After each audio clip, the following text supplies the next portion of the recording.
Welcome to this latest edition of the Real Deal Podcast. I'm your host, Ril Dil Quinn.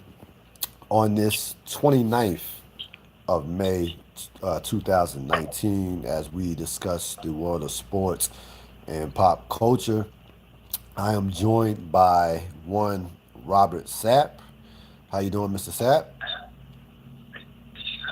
Doing pretty good. Doing pretty good. How you doing? As we, anytime you have to deep dive a podcast involving a team that you've been rooting for the better part of 30 plus years and it was a lot of medicine I had to take today in doing just Yeah.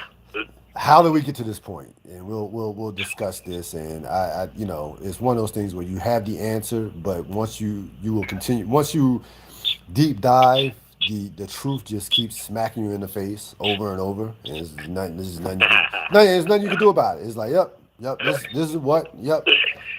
yep, Nothing. nothing. There's nothing you can do. Is just you gotta take the medicine. We of course are streaming live here on YouTube channel, Blog Talk Radio as well.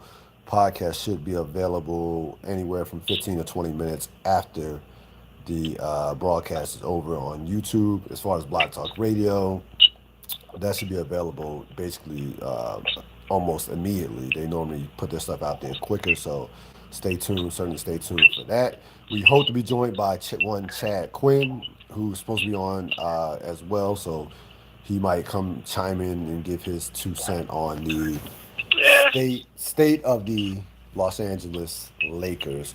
So I was going through some things today. A lot, like, as far as family owned sports businesses had who have had sustained success, right?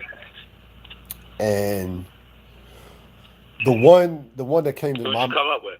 oh, I can't. Well, it was the ones two were obvious. You had the Steelers with the Roonies, and Yeah. to somewhat of a lesser extent, you had the Maras with the Giants.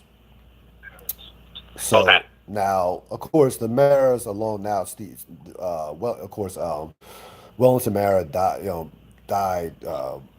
was the owner in 2004. It's split between Tish and Mara right now. Yeah. The Roonies, of course, you have Art Rooney the second, who currently owns the Steelers. And speaking of the devil, you have one Chad Quinn. Chad Quinn, Oh, nice he of you to join decided to us. make Yes, it. yes, this is a reunion. This is a reunion. So We here. We here, we man. all here. The boys are back. So I was telling Rob that I was go. I'm just very, very happy that Chad was able to put us into this together. Overjoyed already. only All right, three, only three, only 3 minutes late. Only 3 minutes late. So Yeah, I, I was talking to Rob about family sports owned franchise, sports owned franchises, professional Ooh. franchises Uh-huh. who were Uh-huh. successful, and I was going through those today and thinking about how they compare to where the current state of the Los Angeles Lakers. And I came up, of course, the two that came to mind were the Steelers and the Giants. And now with the Steelers, you had Art Rooney, Dan Rooney, and Art Rooney the second as the three primary owners. Art Rooney second is current owner. They've had three coaches in 50 years. Um, General manager has been stable. And I'm looking at that, and you say to yourself, it's very simple to see why the Steelers have been near the top of the NFL food chain for the better part since 1969, off and on, with the with the six Super Bowls. And the question that Rob posed to me was, where did this go wrong with the Bus family? Like, how did we get to this Yeah. place? Yeah. I So, got a quick question go ahead. Go before ahead. you get to that question. Go ahead. No, go ahead. What was your My question? question was, in your research that you did, Mm-hmm. and that's some good research, how many of those families come from a sports lineage? I'm curious. Like, the buses, right? Right. I'm just curious. Like, how many of them actually played first? I would love to know that, as opposed to the Dolan and Tommy boys of the world, where they just inherit teams and have no idea about sports at all. That's all. I don't know if you found any numbers I on didn't that even look. or I any didn't look to see how information. many. So I was gonna say that would have been really impressive, Chad. You just asked him the question. well, the deep diving You didn't. know, I'm First, not sure if you got the little assistant back there, like on ESPN. You got somebody I need right now. You got a crack research staff in there. What do they That's call the guy on TNT? What's the dude's name? You know? I forgot. Underdog. background. Yeah, underdog. I need an Yeah, underdog. underdog. Where's underdog at, man? So, Didn't there used to be like a stat boy or something like that? oh yeah, Stat Yeah, that Boy, was, Stat Boy off PTI. Yeah, Stat Yeah. Boy. So, Yep. looking at the You bus. need to get one of those, Real. Yeah, that's some serious. Yeah, that's some serious deep dive. I didn't even think about the fact that sporting background from that standpoint. I mean, even Jerry Buss didn't have a sporting background prior to his ownership. He was horse racing, and his father owned apartments, things like that. It was a business. His background was business oriented. It wasn't sports. It wasn't a sports background. So with the buses, getting to the buses, right? I'm gonna give you a little Laker history here. Okay. So Here we go.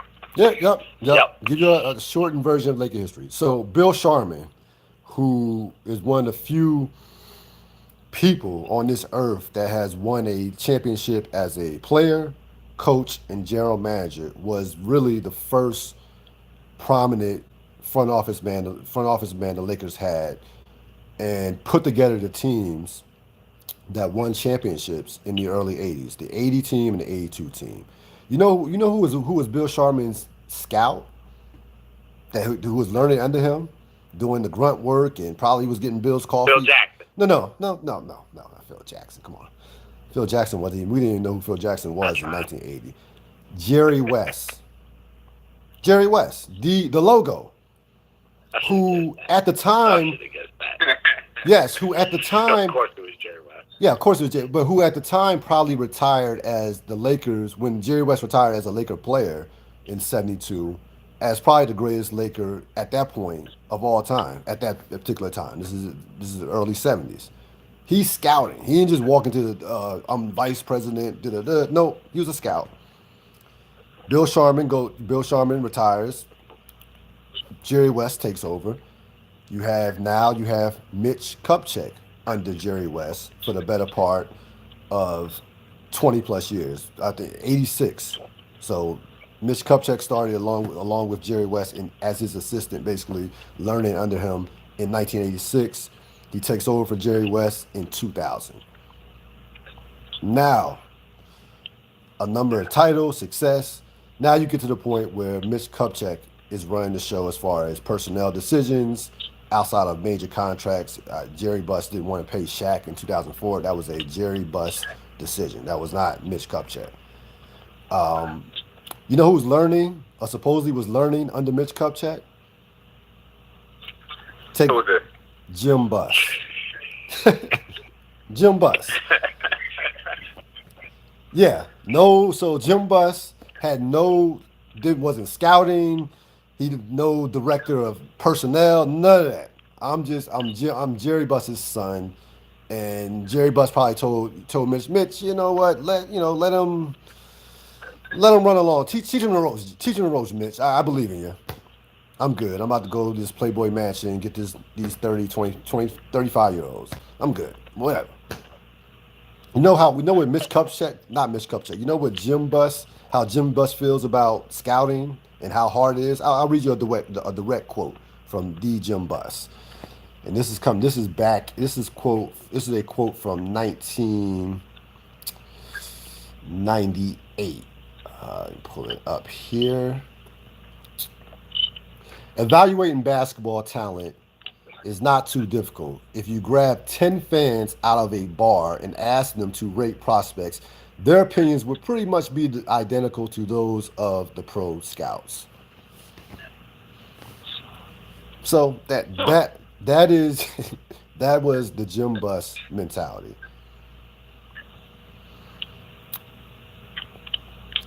And that is Okay. where Okay. that is where nepotism went wrong. There you go.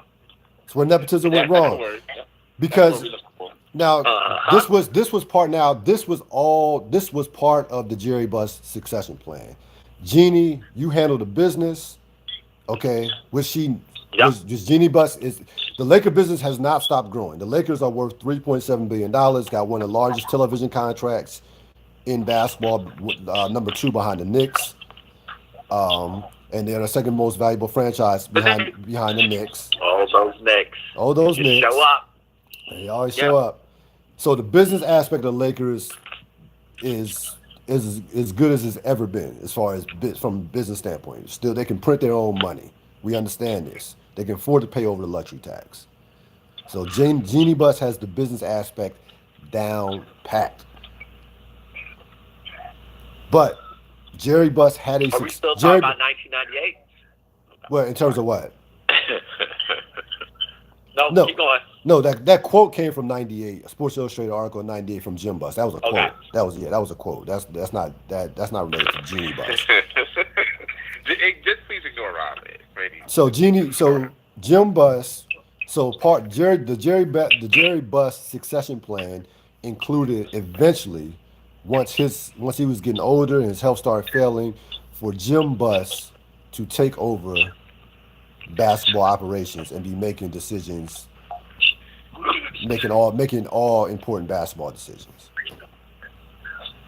Uh-huh. So that to me is where, again, it's nepotism gone wrong. It's not being able to. It's like it's one of those things. It's like not putting your son through the grunt work of, hey, you're gonna be a scout. You're gonna start off year one. You be a scout. Eventually, you have your own scouting department, and then you'll go, director of, or maybe our scouting team in Europe. None of that. No. That he didn't go. He didn't go the Jerry West route where you had to start basically from the bottom. He basically said, you know what? Uh-huh. Follow Mitch around, follow Jerry West around, take a couple notes, and Jerry West is getting older. Jerry West moved on. Mitch eventually is going to be your show. So, and that's where, so we can blame Jeannie Buss, and Jeannie Buss deserves a lot of blame as the primary owner right now. She's calling the shots. But again, Jeannie Buss did not come up with the succession plan. This was Jerry Buss's succession plan. So I have an immediate reaction to that. Chad, do you have something you want to? So I have an immediate reaction. Well, go ahead. Okay.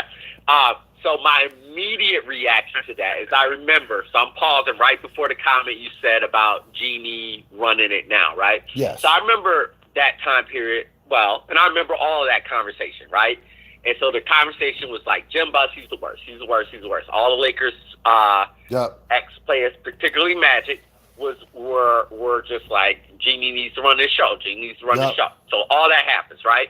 Yep. And so now I think this is the part that I've just been interested in why I'm not hearing this more, because Jeannie, like before there was a Magic Johnson that was brought into this picture or anything like that, Jeannie Buss was supposed to be the savior. That's why I just remember hearing that over and over again. When Jeannie runs the show, things would be different. When Jeannie runs the show, things would be different.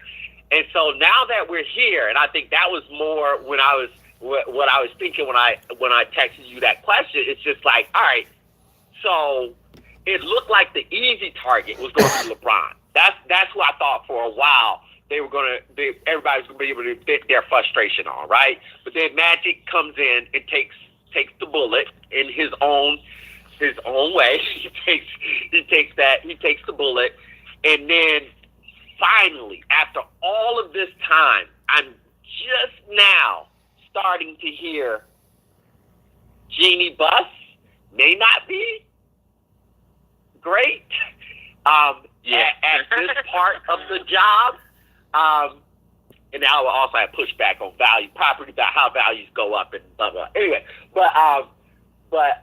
so yeah, just might not be that great at the job. And even at the end of this conversation, you as a diehard Lakers fan skipped right over Jeannie and actually went back to Jerry Buss and be like, his succession plan is the cause of where we are right now. Nepotism is the perfect word to put there, but for a long time, it seems like that nepotism has been pointed at Jim Buss. And I think, like, to actually start thinking about, wait, how the Lakers here right now, a lot of that has to be, like, looked at on Jeannie Buss's side. I'm just thinking about Chad's comment about who he thought wrote that article, and that's making me laugh right now. So, so here, I'm not. Here's, and I don't think you're taking it this way. I am not absolving Jeannie Buss by any stretch of the imagination. She is in charge. He kind of did that first. No. I was laying out. No. I was laying out to you the succession, the plan of succession. I was just laying out the plan of succession. Jeannie Buss. Yeah. The plan was not like. I don't think the plan. It was just a horrible plan from the standpoint of putting Jeannie Buss in a position to make that Jeannie Buss be in this position to make basketball decisions. I don't think the plan ever laid out that. I don't think that part was ever thought about in terms of the plan. Like, well, what happens if Jim Buss? What happens if Jim Buss falls on his face? Then who? Well, no. This was the plan. If Jim Buss falls on his face, Jeannie, you take over. And take it from there. Hire Magic. And that leads me to my next point about where Jeannie obviously has failed miserably, and has learned this from her father. But things have changed, and that's going out there and running this like a mom and pop's organization. As far as we gotta hire, no matter who we hire, they have to be a Laker. They have to have some Laker connection. They have to have some. I don't care who, the supervisor. I don't care if it's the maintenance person. They have to have some type of Laker connection instead of getting the best basketball people, the best persons for the particular position. Like Magic Johnson. Like I haven't really been. I'm not angry at Magic Johnson. I'll be honest with you. Magic Johnson did not hire himself. Magic Johnson came and said, "Now I wish he would have finished out his third year. I figure if you can do 2, finish 3, cool. You have a right to happiness. You're gonna go do these dumb tweets. And you know what? Steph can shoot.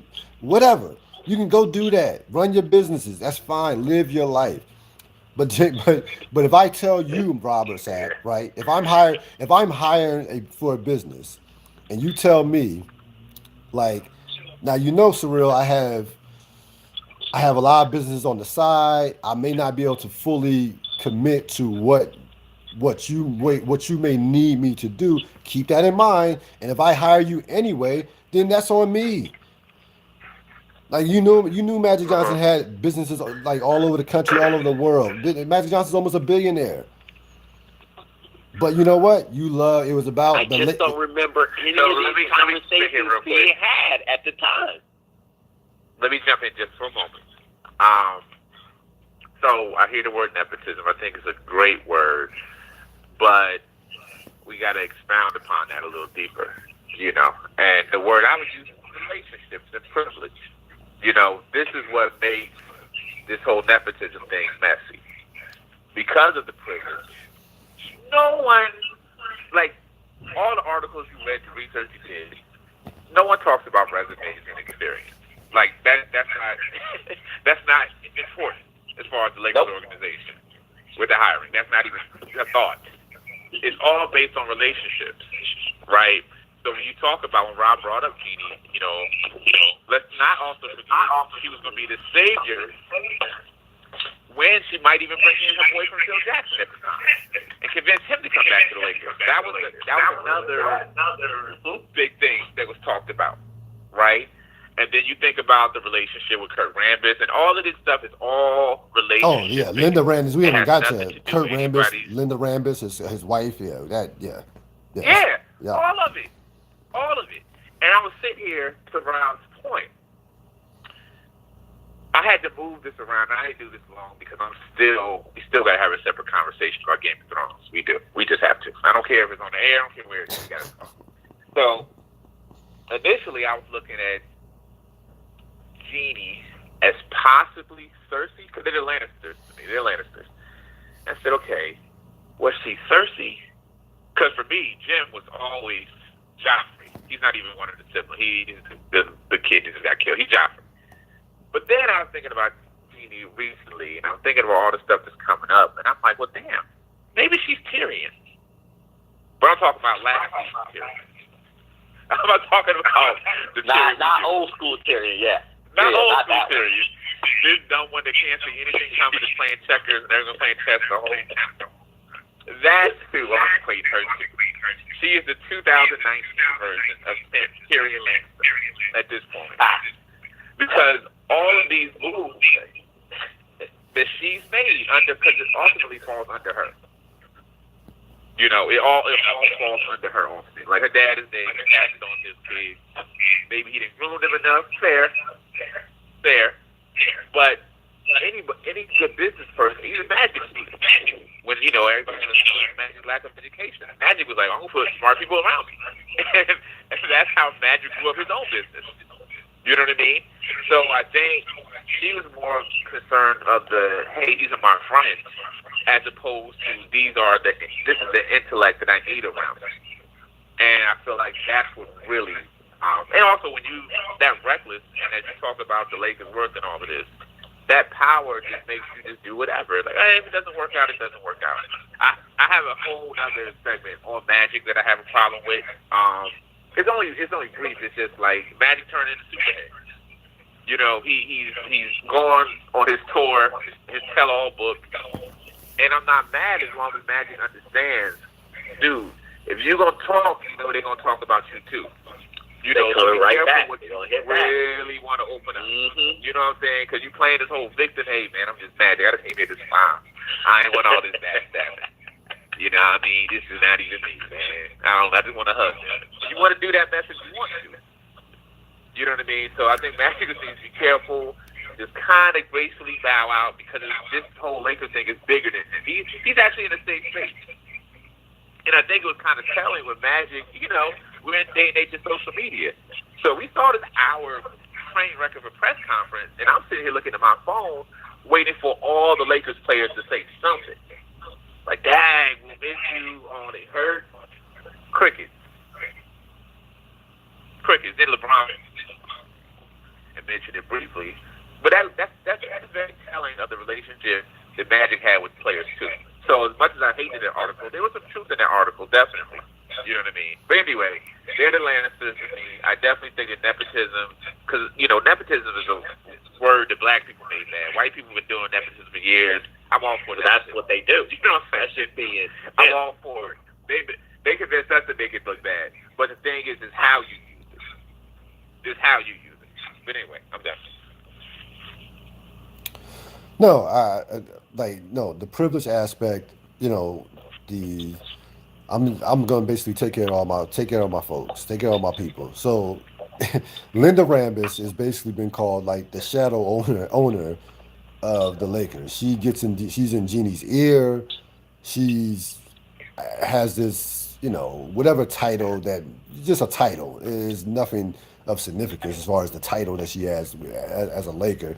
You have Kurt Rambis, who was an awful coach, right? Awful coach, has no general manager, none of that acumen, scouting, none of that. No, he has none of that. He's just known for being Kurt Rambis off a role player off championship teams back in the 80s. Superman, right? So basically, Kurt Rambis and Linda Rambis are, in Jeannie's ear, has Jeannie's attention, And this again, this is how this is how the franchise is being run right now, with relationships that are just that have turned them into like to me right now the worst franchise in the NBA, considering the resources they have and considering the fact that they can afford go to luxury tax when most teams try to avoid it, and considering the fact that they still have LeBron James on the team. Yeah. He's still on the team.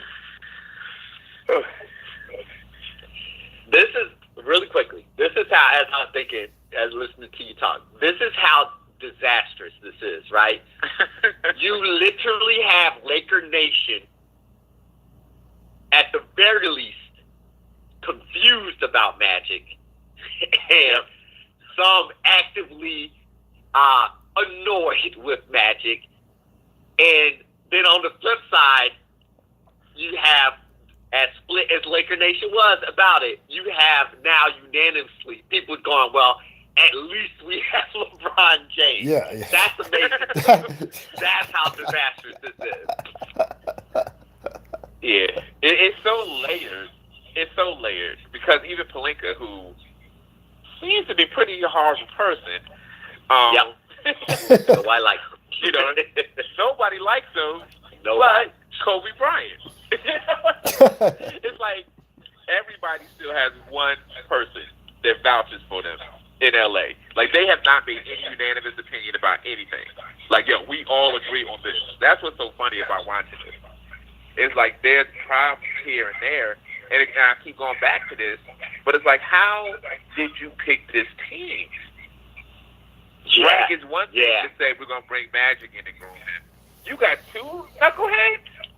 Like, you picked Dumb and Dumber and said, all right, well, we're going to rock with this. And Magic came in there still thinking he's playing basketball. You know what I'm saying? He's talking about... he looked at the wall. I'm going to give y'all a real quick story about Magic, right? 2 years ago at the high school, I watched the worst... I got a video of the worst fight I've ever seen.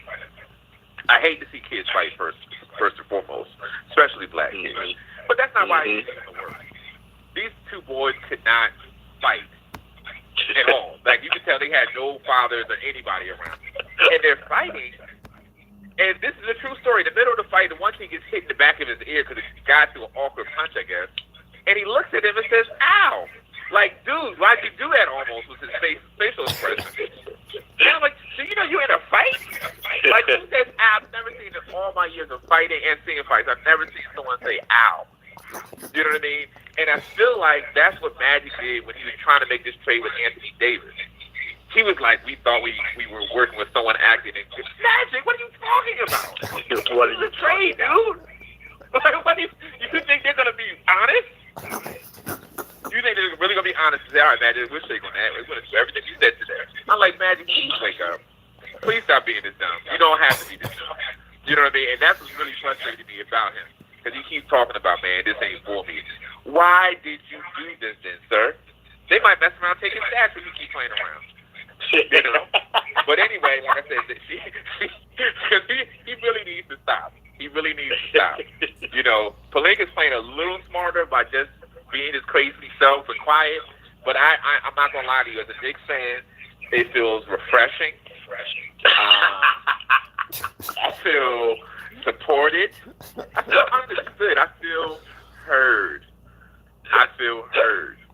You know what I mean? And it's like when we were kids and watching Married with Children or Roseanne at the time. And screw Roseanne at this point, but it's like we're not the only dysfunctional family. It's just really good to see someone else like, I get it. There's nothing I can read about the Lakers and what have you. Like, I'm just like, yeah, man. Like, come on. You talking to the dude that had Isaiah and Stephon Marbury going to the strip club together? Like, that's what's up. This is all little stuff to me. Everybody's like, oh my gosh, can you believe that Magic yelled at someone? Who wrote this? In an article. This is white people's tears. He had a player in the court going against each other. You know what I'm saying? Stop playing. Anyway, I knew I had to bring up the Knicks at one point. I won't bring it up again, but I just want you to know, hey, we can talk offline, Ril. Just, got to breathe, man. You got to take it easy. You know, like don't rush to these feelings. You kind of rush into the answer, and it's like really gonna drive you crazy. You know, I know what the problem is. No. There's gonna be so many levels to this journey. Like we only just begun, brother. There's plenty more articles coming out this summer. Trust me, you in for the long ride. This ain't gonna be no quick fix. Best believe that. This ain't gonna be no quick fix. No, so here's the thing. I was thinking about this too because now I root for two dysfunctional organizations, with now the Los Angeles Lakers and also of course the Washington football team. So I know what dysfunction looks like up close and personal, and I'm like, the thing about it is, if we don't do our job, we lose. If we don't do our job, we're unemployed for the most part. There's consequences. There is, stuff that we have to do in order to pay our rent. If you are like one of the worst owners in the world, there's no consequence. You just continue to get rich. There's not like, yo, you know what, Lakers, Genie Bus, we're gonna fine you $80 million for all this dysfunction. Nah. Daniel Snyder, you're gonna fine you $100 million for making the playoffs, for not making an NFC championship since you've been there. Like, there's no consequence to being a bad owner. These owners, and the thing about it is, with the NBA in particular, now it was a time where, and this was, and I'm gonna go back to Jim Buss when he took over, just like 2013, 14ish. He took over at the worst time because at that time, that was a time where it became cool. It was cool to be an owner. So the owners wanted to be like, you know what? I'm not just gonna cut the checks. I want to be in the draft room. I want to be a part. I want to be part of the scouting without doing the grunt work. Daniel Snyder has his own draft board. Okay. Fire.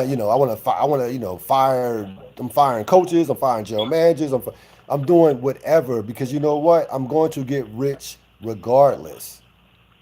So if Buss came along in the 80s or early 90s, that was a time where owners was like, you know what? I'm running the business aspect. I cut the check. I'll find vice presidents and general managers to do all that dirty work and all that stuff and make those decisions. He came along at the worst possible time where, again, it became cool to be an owner, especially in the NBA. That's why you started seeing all these, like Lionel Hollins getting fired after going to, the Western Conference Finals, like dumb shit like that. Like these owners, like they don't care. It's like these are like toys. These are like the NBA teams are like toys to like a lot of these owners.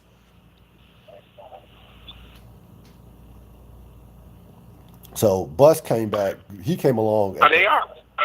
Yeah, no question. He came along at the wrong time for him to be a point. The time of Jerry Buss passing away, the time of that and Jim Buss taking over was that was the time to be an owner where you're gonna basically do whatever you want. There's more money than ever was in the league now, and that money that the product has grown as far as the amount of revenue, things of that nature. Again, there's no penalty or consequence to being a horrible owner. Period. So with that said, right? Go ahead, Rob. You want to say something? No, I was gonna say something smart. Go ahead. No, but with what you're saying, Real, right? There's no consequence, right? You've identified what you believe is the problem. You said start up top with the nepotism. We agree, right? But where do you go from here is the question, right?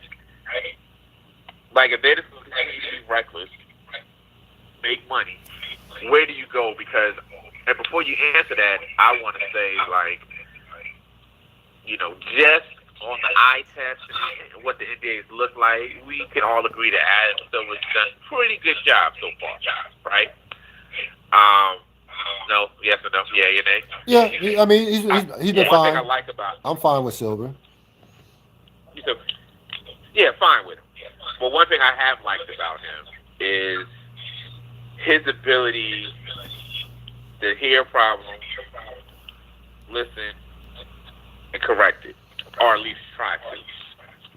All-star games, tanking, whatever the case may be. He's like, oh, okay, yeah. And he gets right on it, for better or worse. Like, you'll see in the headlines like, oh, next year the NBA's thinking about it. Oh, dang, he's really not like just talking rhetoric. I say all that to say I was a little concerned when he was like, yeah, the Lakers will figure it out. And I'm like, I don't know, sir. I don't know. Maybe you're going to have to step in on this one. You know what I'm saying? Maybe the NBA needs to take the Lakers. I don't know. Just jump into this situation because I don't, as you're talking about this recklessness and we talk about power and everything, how does this get better is my question. So because the people that have to make it better are the ones that are the problem. The only way, there's only one way out of this to me, is if Jeannie Buss decides and the other siblings decide to sell the team. That's it. That's the only way I could. That's it. I have zero faith. You're gonna be in pain for quite. Oh yeah, no. Quite a while. That's good. Well, no. So here's the thing. Team's worth $3.7 billion, right? Even before all this jumped off, there were whispers that that Jeannie Buss wasn't going to be owner for an extended period of time. As far as they were looking to possibly selling the team. Now again, until I see something. Really quick, time out. Time out. To Chad. I just want to ask Chad a question. Chad, how many times has it been rumored that Dolan might not be the owner? Just say it. At least this is a journey, bro. 10 years of my life. Listen, man. We just try to save some time. It's never ending story, baby. The one thing I'll tell you about this journey, it has an unlimited number of pages. Unlimited. I have no idea where this is. It just goes back to the Game of Thrones. They just write this stuff still. I thought it was done. There's more coming, and it gets worse every season. It really does somehow. It really gets worse every season. And it will test your humanity because you have no idea where you can go mentally. The level of patience that you feel like, because you're like, oh no, I'm done. This happened. We do this. But you come back. Because every once in a while, they throw you. It's going to be harder for you. It's going to be harder for you because this is my life, right? This is kind of how I came into this situation with it. You came into the glory days and been with them ever since, right? You saw everything. But just as important, you got LeBron James. Like this is going to make this harder because it's going to be harder. It's like being an alcoholic and you still got the Hennessy in the house. You got to finish it. You gotta finish it before you quit. So, like us, we already didn't have anything. Our biggest rumor was LeBron might come to us. That was what we hoped for every year. You have him. So there's a percentage of the Lakers nation that's saying, yeah, this is bad to Rob's point, but we have LeBron, so it's gonna work out. And it's like, nah. The quicker y'all all say no, this is going to end. What does my man say? My man Ice-T quoted saying he loves horror movies. He says a horror film is supposed to end horror. It's a horror film. So like, there's no other way this is supposed to end, man. This is going to be bad, and it's going to be laughable bad. Like where jokes on you, where it's going to be really uncomfortable. We're like, all right, y'all, okay, there's going to be those type of calls. I told someone the other day, I couldn't even talk to y'all on the thread. Draft night, and everybody saying, oh, it's conspiracy. The NBA wants the Knicks. What? The NBA? What? Are you serious? I couldn't even speak on the thread. And they got quiet. They got quiet real quick. Of course, the Knicks get the number 3 pick. And New Orleans out of nowhere gets number 1. Did someone really say that the NBA? Please tell me the proof. Please tell me that. So you're going to have to deal with all of this nonsense. You're going to have to deal with people who really don't care about your feelings because you're the Lakers. So, there's going to be some crazy stuff happening, man. Kobe might coach next year. It's going to be wild. It's going to be a wild time, man. There's going to be some wild chapters that show up. I'll be here. Chris Paul, the Lakers. Chris Paul, one of the worst contracts in the league. On the Lakers, LeBron. Oh, see now, no, you laughing, but that's what's going to happen. Oh no, that's I'm not laughing. That like we won it before. that is on that's on the table. Trust me, Chris Paul. That would not. You tell me I'm gonna be surprised if Right Chris Paul. now, I'm envisioning. Hold up, y'all. Listen, quote me here. This is recorded conversation. Dwayne Wade retires, and I see the Banana Boat crew. I see Melo, Wade, Chris Paul, LeBron. I see it. I don't know what time of the season it's gonna be, but I see all four of them in the Lakers jerseys next year. But anyway, I like it. that's Let's the go. Oh boy. Yeah, why not? With JaVale McGee still there. Oh boy. Yes, do it. Why not? Oh Yep. boy. Welcome to basketball hell. You know. But I did What want. you feel about that? I want to touch in. I'm curious. Huh? What'd you say? Go ahead. I said I was curious how you felt about Magic. I was curious about how you felt All about right. Magic. So again, I just wish Magic just stop talking. I just wish Magic just go back to running his businesses. Go back to Starbucks, the movie theater. Just do Magic. Just we like you, Magic. Because I remember we like you, but you know what? If you keep talking, it'll go to the point where I might not like you as much. Like it's not gonna get to the point where I hate Magic. I will never hate Magic. But if you keep talking, I'm gonna be like Magic. You're becoming that. Don't be that. You're becoming that dude. You're becoming that dude right now. I don't like. You don't have to sell us. You don't have to sell us on Laker dysfunction. Like we understand this is bigger than you. It's clear that this was happening before you took over. Let me just add to that real quick. If you must do any more press, Magic, we don't want you to do any. We understand that. But if you must do any, can we not see you and Stephen A. anymore together? I think Oh we all my, have oh Please. my, oh Stephen my, A. show. Oh. I need you that love fest. oh my At goodness. all. Like, At just for all. your own, you might lose some stock in Starbucks. You keep messing with Stephen A. Like, leave him alone. Go the other way. But anyway, okay. Oh boy, yeah, that was I could that was just I can't because I knew what I was gonna get from Wilbon. I knew Wilbon. That's his dude. Wilbon will tell you Magic is my guy. At least Wilbon will be like, you know what, Magic my guy. So my opinion is gonna be swayed to this this direction. Cool, whatever. I don't expect you to say anything else. But the Stephen A. outburst, oh man, that was just like that's some stuff that just shouldn't even been on TV. It shouldn't even been recorded. Like he just wasted however long, 5 minutes of somebody's life that they won't be able to get back with that bullshit.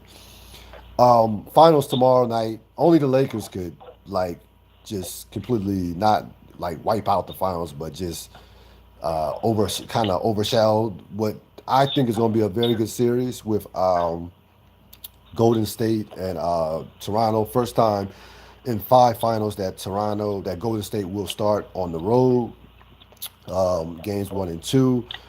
First of all, what have we thought about the playoffs up to this point? What are all around thoughts, overall thoughts on the playoffs leading up to the finals tomorrow? You got it, Chad. Yeah, okay. I think first of all that we've realized that the narrative that it was born without LeBron was really overrated. I've been hugely entertained with the playoffs. Each round, like the first round wasn't the greatest, but it still had a couple of good series in the first round. But I think I guess I came into the playoffs knowing that Golden State was going to do what they did and make it. But what's helped is how they're doing it. Like it was always going to be Golden State winning. But that is no one saw the Kevin Durant injury happening. Nope. And that actually made it exciting because, well, maybe they can lose, but more importantly, we saw the old Golden State that we actually liked at one time.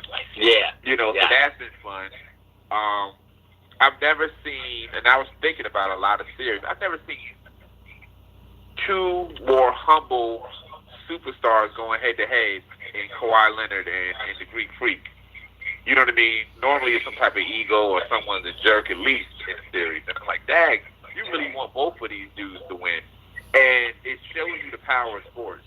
With all the shenanigans and the nonsense with Kawhi last year, I've never been a Kawhi hater, but I just was like, his uncle, I don't know about this dude. And, like, he really is Tim Duncan 2.0. It reminds me watching Kawhi and Kevin Durant. It's like watching Kawhi and Kevin Durant reminds me of watching Tim Duncan and Kevin Garnett. I was always Kevin Garnett was just wild, in your face, emotional, everything. All the skills and everything. Now, both of them are winners in this analogy. You know, Kevin Durant's a winner, too. But it's just Kawhi he got 30. You like, when? You know what I mean? Like, when did he get this jump shot? This, like, I didn't know that he was this efficient. And we talked about this briefly before.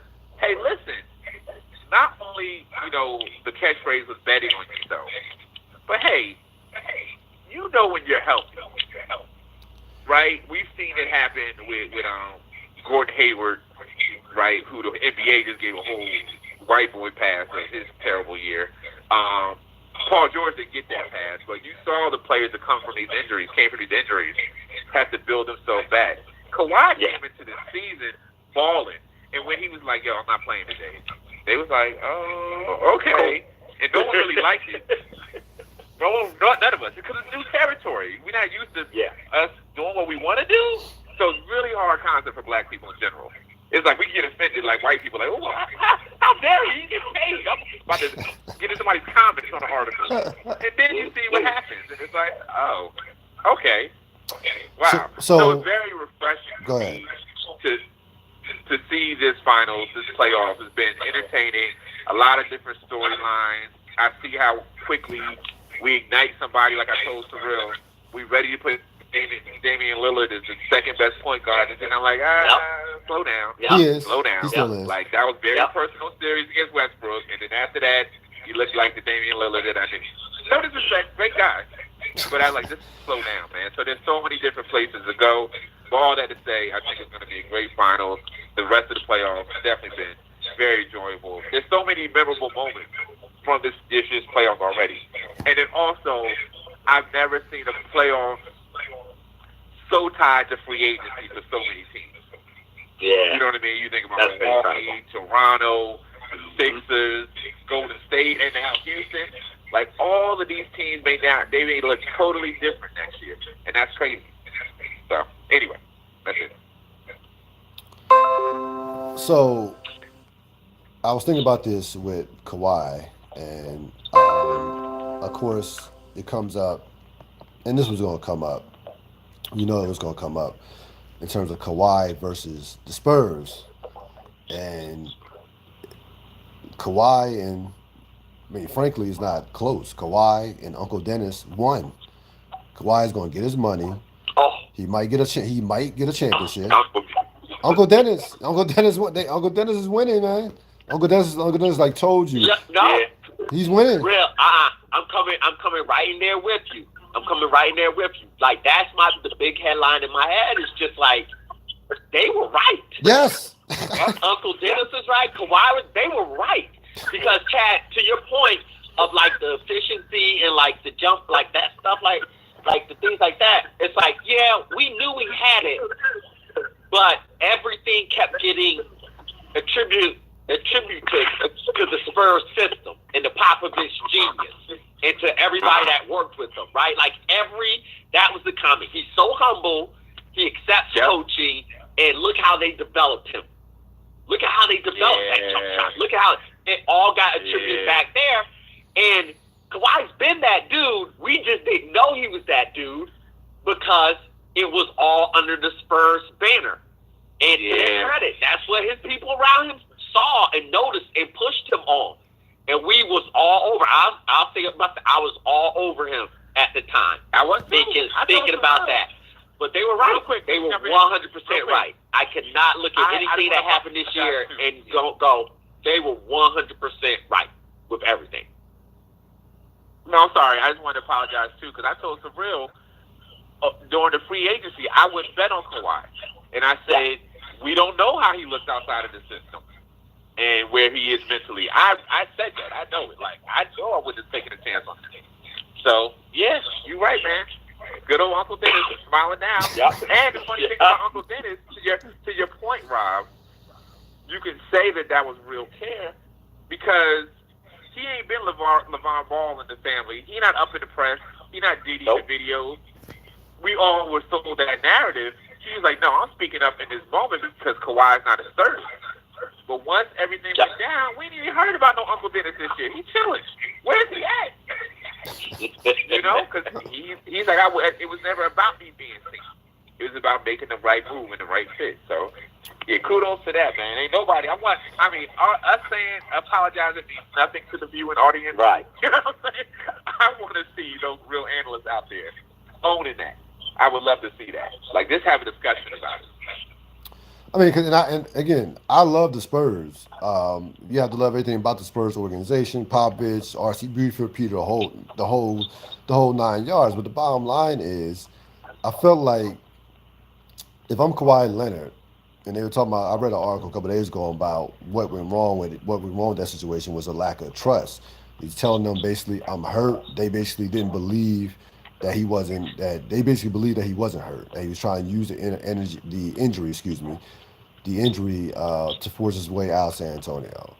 And I'm saying to myself, and this doesn't get talked about as well because Kawhi got traded, right?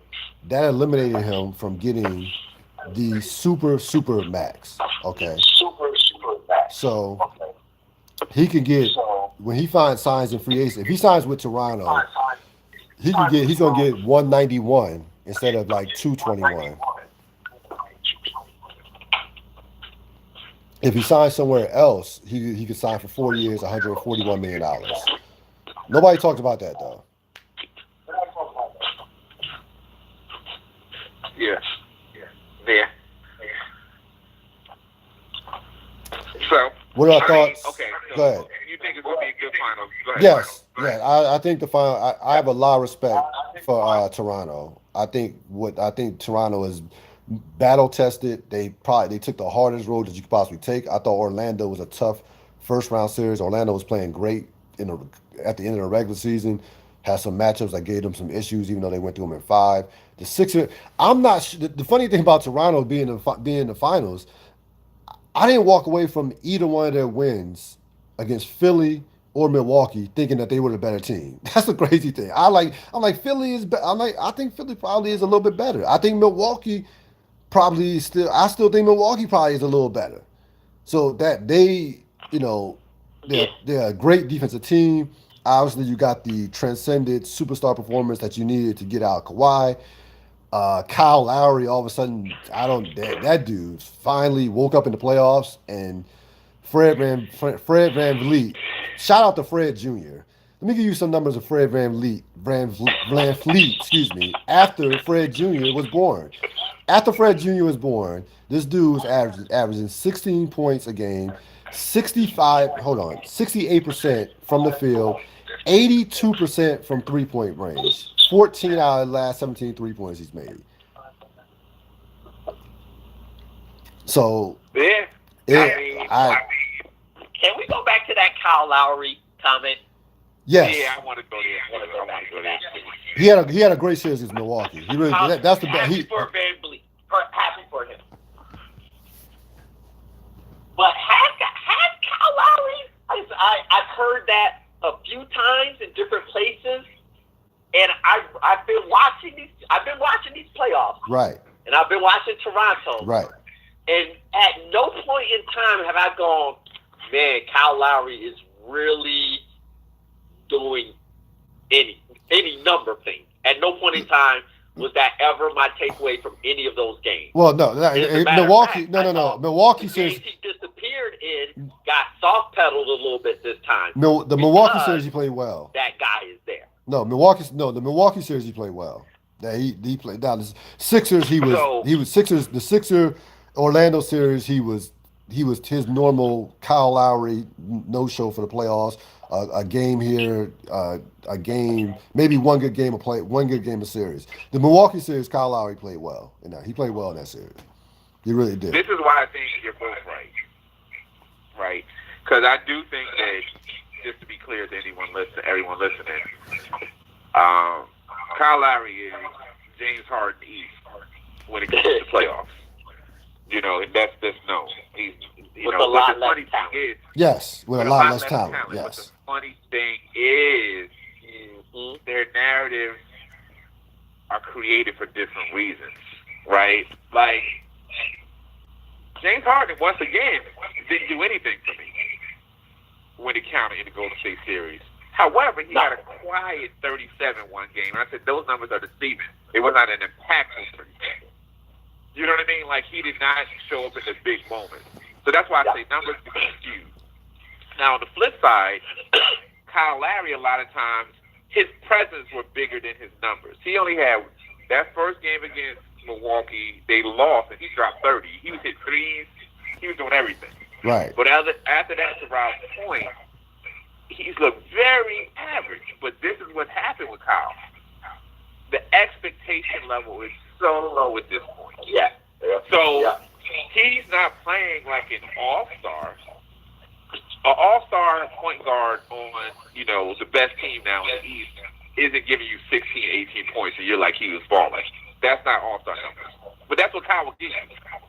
You know, so he's been relegated to a very good role player. So if Kyle can get you 14 to 18, you feel like it's a win. If he even shoots the ball, it is a win. You know what I mean? Like he's choked so many times, like he didn't even want to shoot. Now he's at least being assertive and somewhat aggressive. So therefore, we have changed how we look at him and like, oh, okay, he's really out there balling. And I just saw as I'm talking to you across the bottom of the screen, him still complaining about his thumb. Please shut up. Like he hurt his other hand in because this is the only reason you're even halfway playing. I don't want to hear anything else about no Kyle Lowry injury. But Cyril, I would say I think it's going to be a quick series for the reason that you named that you thought it was going to be a good series. You said from the Sixers series to the Milwaukee, you didn't walk away thinking that the Raptors were necessarily the best team. I just think they had the best player in both of those series, and Milwaukee was just a little too young. That's the way I look at the Milwaukee situation. One was bigger than them. But this one right here, even as they were talking about it last night, Siakam, Gasol, Van Fleet, right, on their best day, together, they're going to give you about 40, 50 points, maybe, collectively. Kawhi gets you 30. And then he had a great night, he'll give you 40. I'll give him 40. That's still 90 points. Like, stop saying. I know they want us to believe this is going to be a good finals. I don't care if Durant plays, whatever. We want Durant to play. I mean, me personally, I just like drama. Being a Knicks fan, I want Golden State to win the first two in Toronto. And no, I want them to win the first game without Durant by like 30. Then Durant decides to play in game two and they lose. That's what I want. And then they bring all that drama to Golden State and then whatever happens, happens. That's what I'm hoping for. That's the only way it will be a series. If there's an emotional clash that happens with Kevin Durant and the Warriors. Because they're only playing themselves. So other than that, it doesn't matter. They put up the same wall they put up with Damian Lillard, with Kawhi, and just make everybody else beat them. And Siakam, I love his game. He is going to get chewed up by Draymond Green. It's really going to be abusive. Because I, you know, listen, Draymond is playing out of this world. And I'll never forget, was it last year or the year before, with New Orleans looking good. And what he did to Anthony Davis, I was like, wow, what the, like, woo. That was Anthony Davis. You know what I mean? This might have been a couple years ago. But either way, Siakam, this is going to be, he going to get through. He going to get, he's nice and groomed. He going through it. So you can go ahead and, if you want to, sell tickets, say this is going to be a good series. But I don't see how anybody outside of Drake can really believe that this is going to be anything. Like, I don't even think Drake will bet on it. Like, it's going to be fun, and, you know, exciting, but no. Yeah. So you got Raptors in 5 games. 6 is Golden State is lazy. I have Golden State in 6, and I had the series is not a 3-1-6 where 3-1 and then Toronto wins home game 5 and goes back and loses game 6 in Golden State. I actually think that they will split the first 4 games. They'll split the first 4 games. Oh, Toronto, okay. Oh, Golden that'd be State win. very fun. Golden State Definitely very fun. wins Okay. game. Golden State wins game 5 in Toronto, and then wraps it up at home in game 6. So I'm assuming you're saying what they say. Lose the game and win game 1. You don't believe that? That who? You don't. What? That what? I'm saying if Golden State wins game 1, do you still believe it's going 6 like you said? Nah. Toronto need to win game 1. Toronto game 1 is a must. If this wants to be competitive, Toronto has to win game 1. Yeah. Like, Okay. yeah, Okay. they All right. they We agree on they, that. they have to One win. thing. Yeah, they game 1 is a must win for a competitive standpoint. Yes, absolutely, without question. That has to be home court. That has to be their game. If they go out there in game 1 and get punched in the mouth, it might really get ugly. Like it might yeah. That If I was a betting man, the only bet I would take is who gets MVP, right? Like, is it going to be Curry or Durant? Like, there's nothing about the games that I want to bet. Curry will Like, who get gets Curry. the MVP? Curry will get his finally first. get Curry will MVP. get his first MVP. Yeah, Curry is going to get his first Finals MVP. Yeah, Curry is going to. I think that's a pretty. I have that as a pretty safe bet that Curry will get MVP. I think Durant won't come back till game 3. That's my prediction. That he comes back game 3 at Golden State. Yeah. Cousins comes back to it. Cousins might come back in game Yeah, 2. Boogie's going to drag himself. Yeah, Boogie's going to try. Boogie wants to earn a contract. Yeah, Boogie. Yes. He's going to drag himself to these finals. Yeah. He's going to play in one of these games. Yeah, he's going. Oh, yeah. I'm so worried about him because this is all about a check. Yes. I have to get my money. Yeah. So I'm not mad at Boogie. I'm not mad at him at all. At I all. just hope he doesn't re-injure himself. What a smart thing would be go out there and drop 30 and like, oops, you know what, y'all, I think I rushed back. And just chill out. You know what I mean? Give us one good game or whatever, one good half and just relax. You know, because I know what he's playing for. But with that said, if we're looking at what they did in the playoffs, Looney looks better than Gasol. Like, Look- so I don't. This is not even like it's not even fair. It's Yeah, not even fair. Like Golden State has the top 9 players. Then to piggyback on what both of you said, but in particular, I think, but anyway, that I actually like watching this Golden State team play. Yes. And so Yes. it wouldn't bother me at all if No. Durant No. doesn't come back, because I actually like watching the game, and I think it makes him harder to defend, right? Kawhi can lock in on Durant for the game and try to frustrate him, and then they're giving him the ball. I think that's actually the thing that could make the series a little bit shaky. Other than that, the only thing that doesn't make it a sweep is that I think Kawhi's that good, and he gives them a game somewhere in there. But they might be up 3-0 before Toronto gets a mercy game. There's just no matchup that favors Toronto. I always think about, for me, when I think about like how the narrative starts being built around series like this, and if anybody asks at the beginning of the season is like, who's going to win the finals? And Toronto's there. Oh, they crushed them. Like, it's not even a thought. If we go back to the beginning of the season, now we built up this counter narrative, and I always think about the Seattle and the Bulls and how like young me actually believed with people. I was like, oh wow, some people are picking Seattle, so they must be like a chance. There was no chance. There was never a chance. But like, I'm not like me now. I'm not going to be fooled by that narrative. It's been a good story, everything like that. It ends right here, right now. It is right here. I Right will now. say this, and Steph is going to cook Kyle. Yeah. Steph is going to have a big in series. this series. He's going to have a big series. I No, pity him. Steph is Not going to gonna have be no. very I good for pity. him I at all. pity anybody that tries to guard Steph Curry in this series. I think he's on one of those like F Kevin Durant. I'm getting this Finals MVP. Steph is on one right now. He's on one. He's like. Yeah, he's not fair. And then they also talked about the problem going back to Van Fleet. You can't even play him and Lowry together in this series because they're too small. As far as the backcourt. So Thompson might just go crazy. Danny Green has to find his shot. Yeah, no, that I'm glad you Play bring that you up. have I'm glad you bring Danny Green up because Danny Green's Me performance. too. I want to jump in on this as well.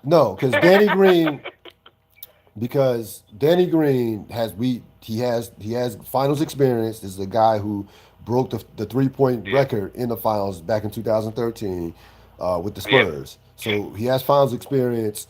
yeah.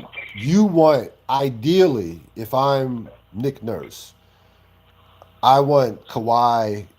Forget about guarding Steph. That's suicide. That's crazy. That's insane. Yeah, that's Um, not yeah. I want Kawhi on Andre Iguodala. I don't even want Kawhi on Clay, for that matter. I want Kawhi to just focus. You have to focus all on offense.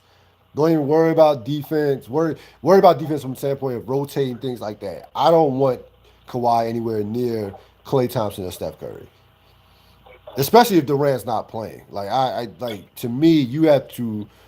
If it's such thing as it's not so much hiding Kawhi on defense, but I'm looking at it from the standpoint of this he's gonna have to play anywhere from 39 to 43, 44 minutes and gonna have to give you anywhere from 35 to 40 points. He's gonna have to have a that kind of series for them to even have a chance Yeah. against Golden State. So I don't you're not even guarding Steph or It's Klay all, Thompson. but to your point, it goes back to what we were saying. It's all about game one because they can, in theory, catch Golden State off guard because Golden State had too much rest. Maybe they're a little rushy. Because if you're going with that logic of saying, I want Kawhi to just focus on offense, I'm not saying it's bad, but just think about what you're saying. Basically, it's free range for Steph and Clay. Y'all do y'all, and I'm going to put y'all two versus Kawhi. I'm not a mathematician, but that's always going to be a level. I'm always going to bet that the two of them combined will outscore Kawhi. Them on their best day versus Kawhi on his best day. You know what I mean? And like you said, it's just a no-win situation. So, Danny Green, either you find your shot or you go back to Danny Green 2013 defense. Like, you got to bring something back, you know. And that 2013 defense has been coming back. My whole argument in my head with everybody who brought up his name and like he's struggling, he needs to find that is your only purpose in this league now. To shoot. Your longer league. Yeah.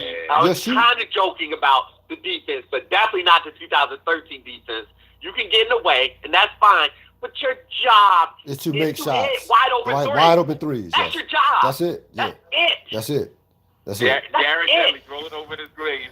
You cannot be struggling. You can't struggle. Let me see. I'm pull up. Let me pull up his stat. I'm pull up his numbers. I think he's shooting like.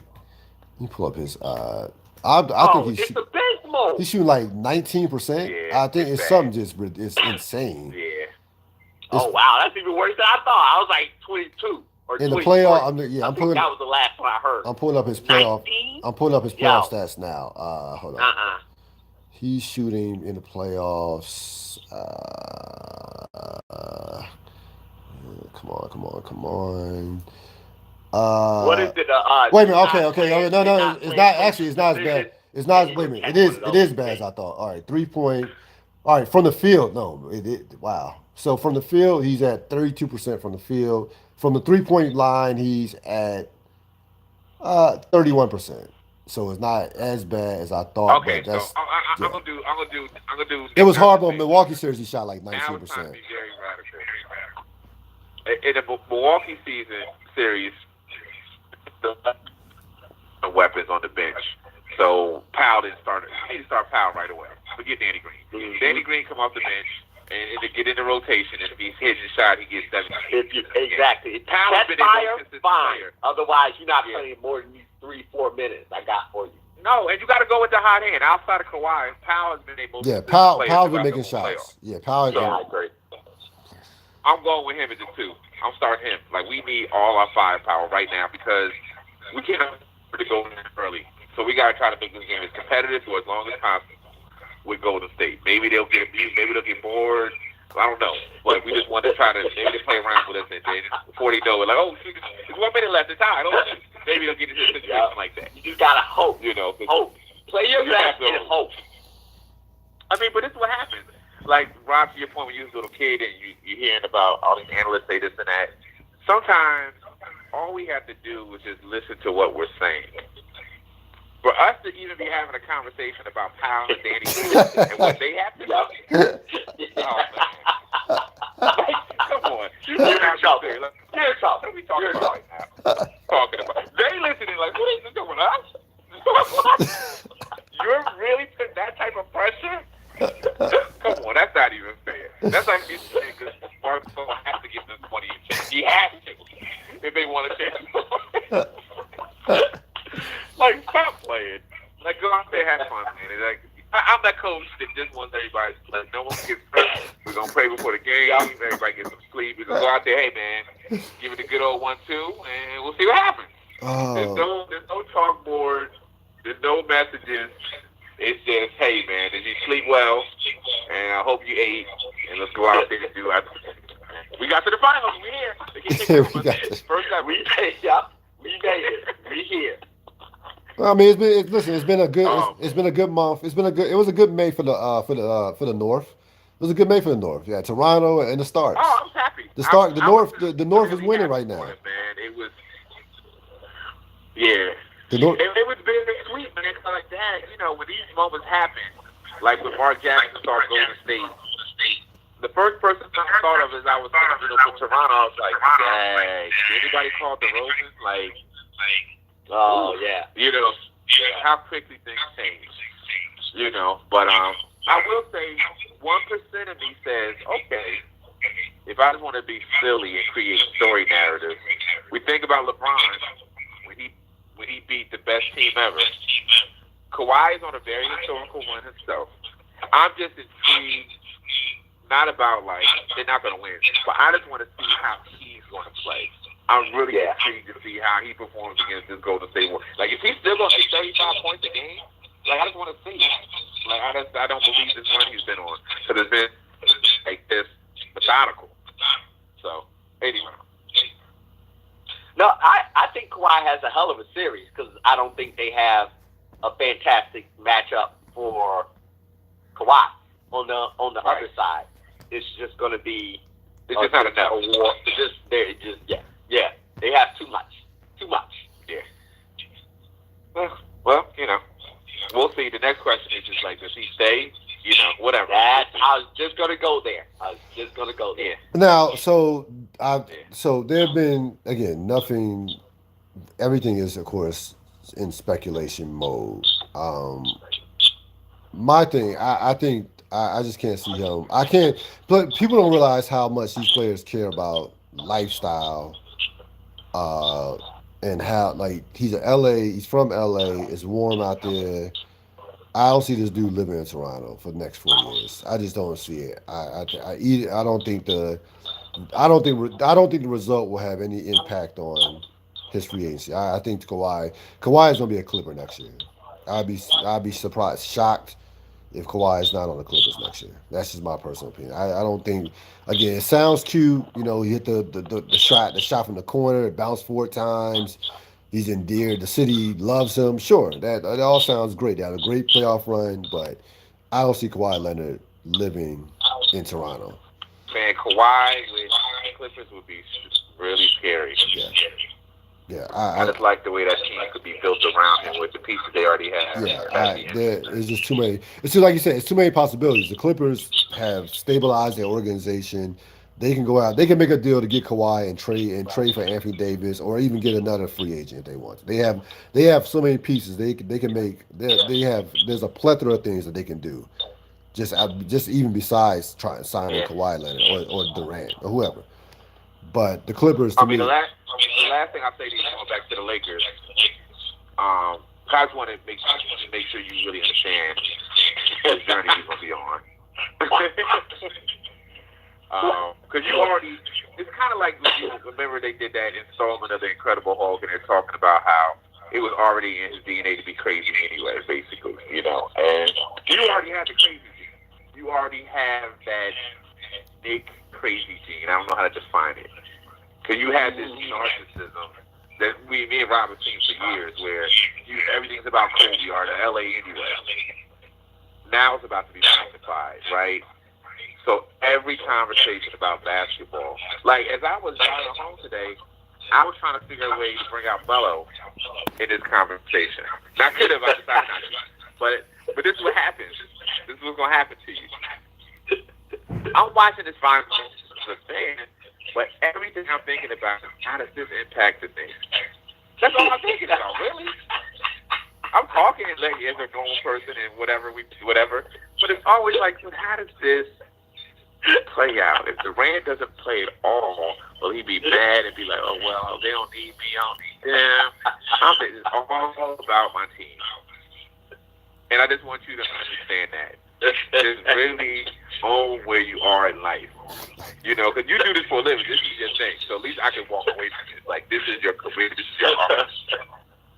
But you're going to really need some counseling because you're still thinking about the Clippers. Like, even you talking about the Clippers and stabilize. Like, you're saying something like sports person got to say. That shit got to hurt. It hurts. It hurts. Just deal with it, man. Like, I mean, what is it? So no, so you just listen. So Kawhi. no. Let me give you this. I'll give you this for the Clippers. From the Clipper, I'll give you this, right? So in 2014, right, we were talking this time 5 years ago. We were talking about Donald Sterling, right? That was like the biggest story in the NBA. It happened during the playoffs. The races, that the tape came out. All this stuff came out. Chris Paul, Blake Griffin, Doc Rivers, DeAndre Jordan, all in one team, right? So in 5 years, the Clippers have gotten rid of all three of those guys. They have a new owner. They have Lawrence Frank in the front office. They stripped Doc Rivers of his president duties and just said, you know what, Doc, just focus on coaching. We know you're a shitty GM. Just focus on coaching. In 5 years, they've done this. Made the playoffs without an all-star. Right? And they are by far the most appealing free agent destination in the city of Los Angeles. It's not even close. Not even close. Right. And the Lakers have LeBron James. Wow. Think about that. They rebuilt their franchise in 5 years. No. I've thought about that and everything. Hearing you literally break down why the Clippers are a better franchise than the Los Angeles Lakers. Wow. That's a wow. That nobody do anything to this video. This is one for the books. Yeah, man. I feel that was powerful, Ril. That was powerful. Ow. That hurt. I didn't think anything would make me feel bad for the Lakers or Laker fandom. Hearing you do that, I feel a little bit of your pain. That hurt. That hurt me to hear you say that. Yeah. That is reality. Kobe Bryant recruiting Kyrie Irving to the Lakers. Yeah, sure. You know. Sure.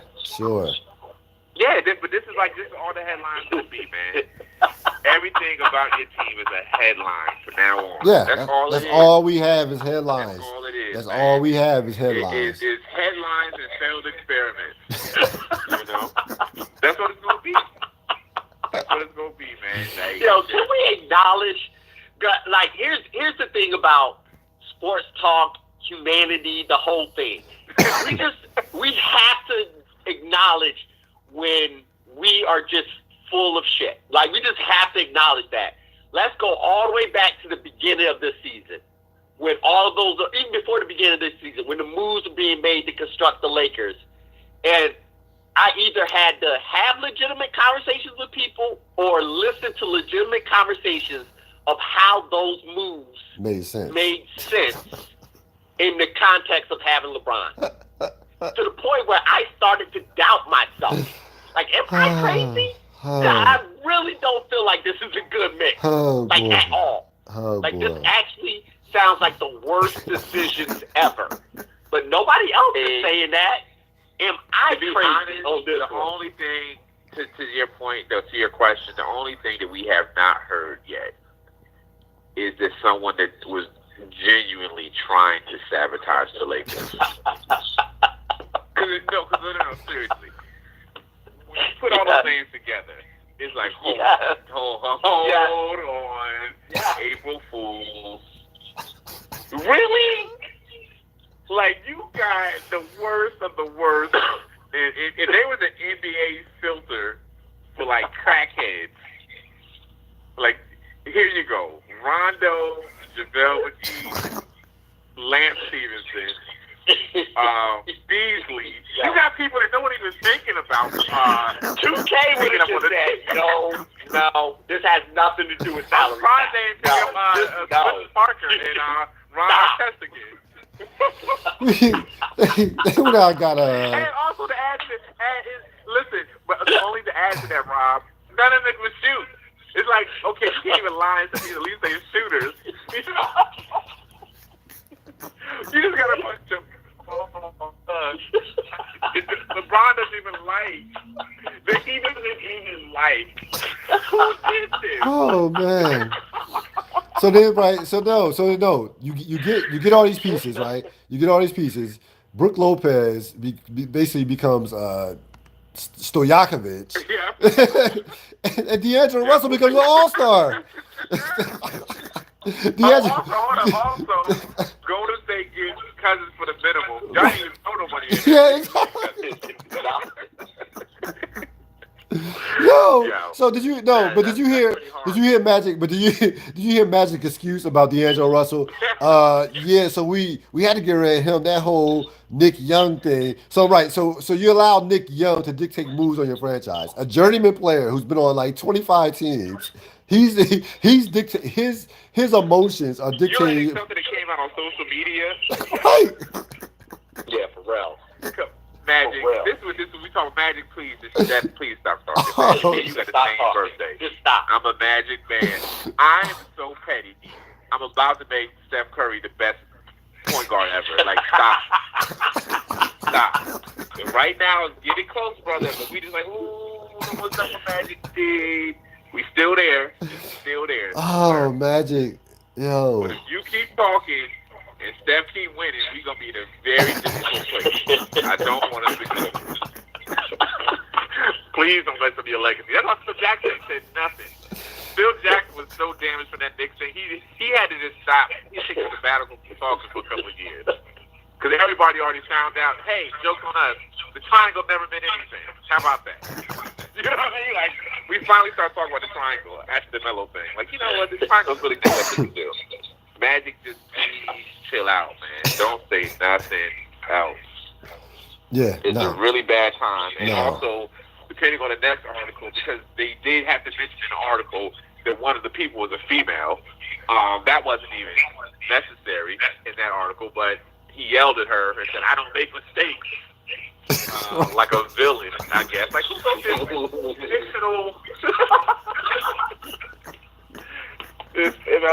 Anyway, it's not like a Goosebumps novel. But anyway, all that to say, Magic set up. Real, I'm here for you. Listen, man, we're going to laugh, man. I just say we trade dumb moves. Like, I send you a dumb Nick article, you send me a dumb Laker article. You know, we just keep it moving. I'm actually, this is how crazy my psyche is.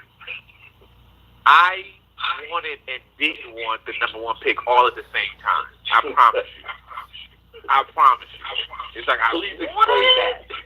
Because as I said, I wanted it because of his talent. But then I'm like, if anybody would mess up the talent.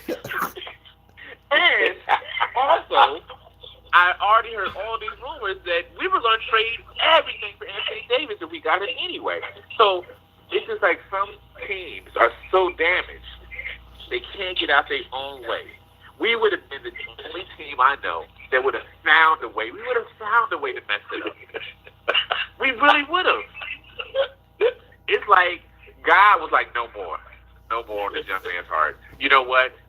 You will get the third pick. It's like so safe because it's only three good players. We're like in the safest place you could be. It's literally three players. We can't mess this up. We can't. We can't. And there's three players, and we get a third pick. How perfect is that? We don't even have a decision. That's where you have to get real. You have to get to a place where you don't have a say. Right now, y'all have too much power, too many options. And of course we got, and of course we, and of course the Lakers, and of course Lakers got the fourth pick. We had the fourth pick. Right. Yeah, of course. Of course. Of course. So, listen, this coming from me, an organization that says we got a youth movement. Cantor's 27.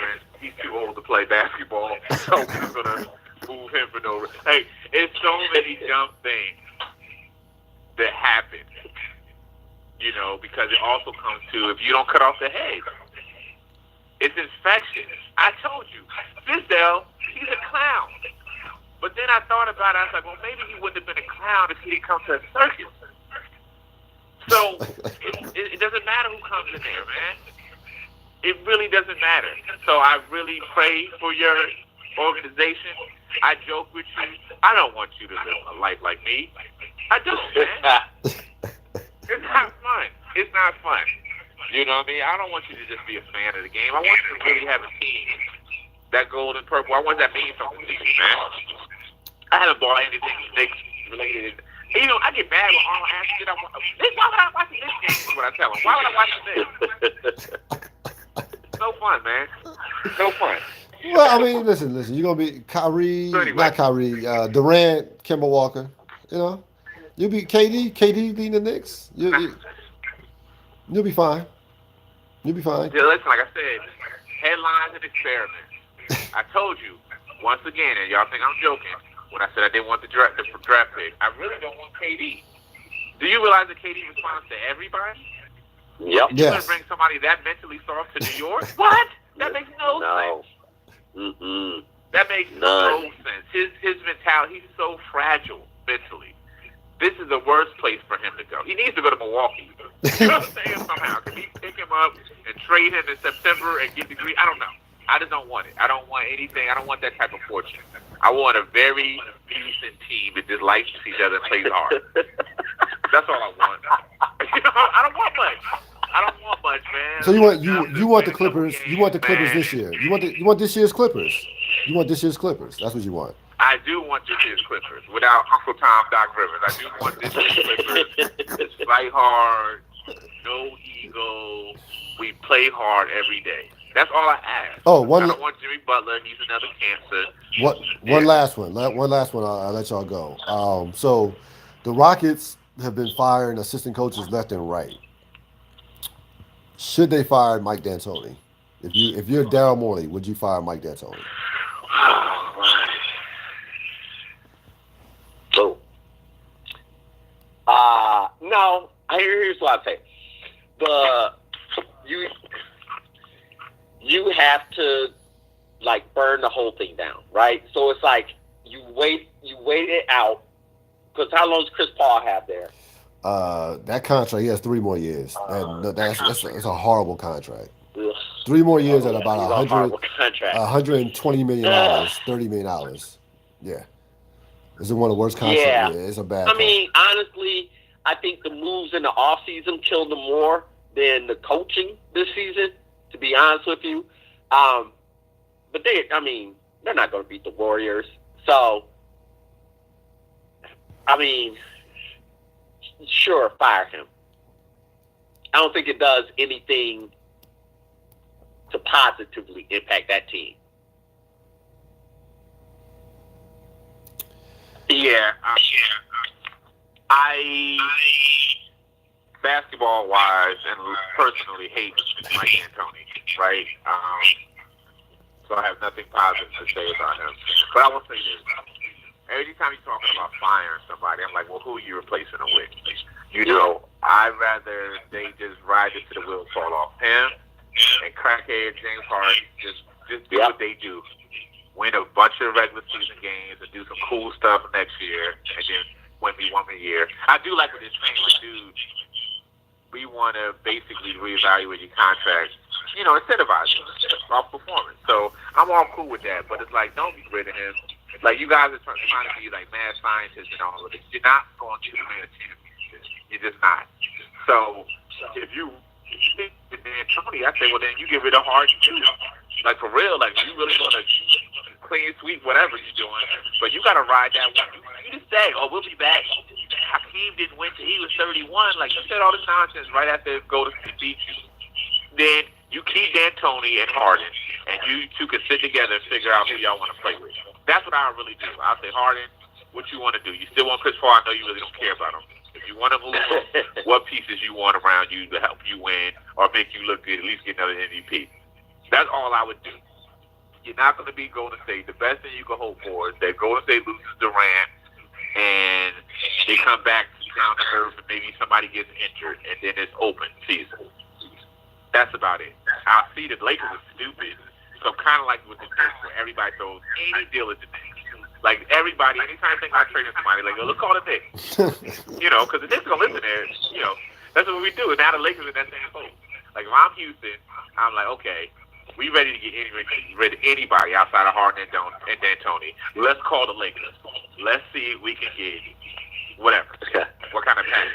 That's what I would do. Literally, as we're talking, I look down at my phone and it says, sources, Rockets making CP3 and others available. Sure, yeah. Yeah, see? Yeah. See? Yeah, that's all. Everybody. This is ESPN. This is, yep. Yeah. Anybody can get it, man. So, outside of Harden and D'Antoni, y'all ride out together. He has so the rest of that contract, 3 years left, has a player option, 21, 22, $38 million, $41 million, and his player option sounds is like LA. $44 million, which he will certainly exercise. This is part one of your theory. Banana boat. Yeah, the banana boat. It's part of LA. Melo's already foreshadowed. He's not done. Yeah, Melo's coming. Oh, that's happening. Yeah, that's Melo's for sure. coming. That's not even The Melo to LA thing is coming. Dwayne Wade is big one. a little far Yeah, fetched. that's gonna be the one. That's gonna be the one. But woo, yep. It begins. If they It just Chris begins. Paul, it would have to be in a Rondo trade because Rondo and Chris Paul clearly can't be in the same place. No. So Rondo will be coming. No. But I can definitely see Melo and Chris Paul to start the season in LA. Definitely. Yep. Agreed. And it would be fun. And it would be fun to watch. It really would be. But it would be such a Nick move. It would be such a Nick move because if we always do 5 years later, we get who we wanted 5 years ago. I was going to say for the 13 games, they actually managed to all play together at the same time on the court. It'll be pretty fun. Yeah. It would look like Karl Malone and Gary Payton. Yep. Yeah. So we'll talk. We will talk again. Yeah, it's happening. Yeah, it's going. No, I'm not. The banana boat thing is. I could definitely. That's not far fetched at all. We will certainly talk over the course of the finals. We will preview the one probably what turns out to be or what's going to be one of the craziest free agency summers in recent memory. We'll talk about who is going to go where, who should get paid, who shouldn't get paid, things of that nature, and give the folks some pop culture in terms of what television is going to look like post Game of Thrones. So, gentlemen, thank you for joining the program. Welcome back to the program. As I had to again take this hour and a half pill of Laker future and present. So if I ever have a child, they will not be a Laker fan. I won't even do that to them. Make them, I don't know, root for the Spurs, whatever. Yeah. I'm not gonna do that. I'm not gonna do that to them. Not gonna do that to them. No. All right, gentlemen. You have to go through your emotions before you explain them. Yeah. You gonna name your kid Kobe when they get the nice free agent over the summer. It's gonna happen. It's gonna happen. Right back in Laker Nation. Oh boy. Just live with it, brother. All Yeah. right, gentlemen. Take it easy. Good luck on your journey. Yep. Good luck. All right. Okay. Later.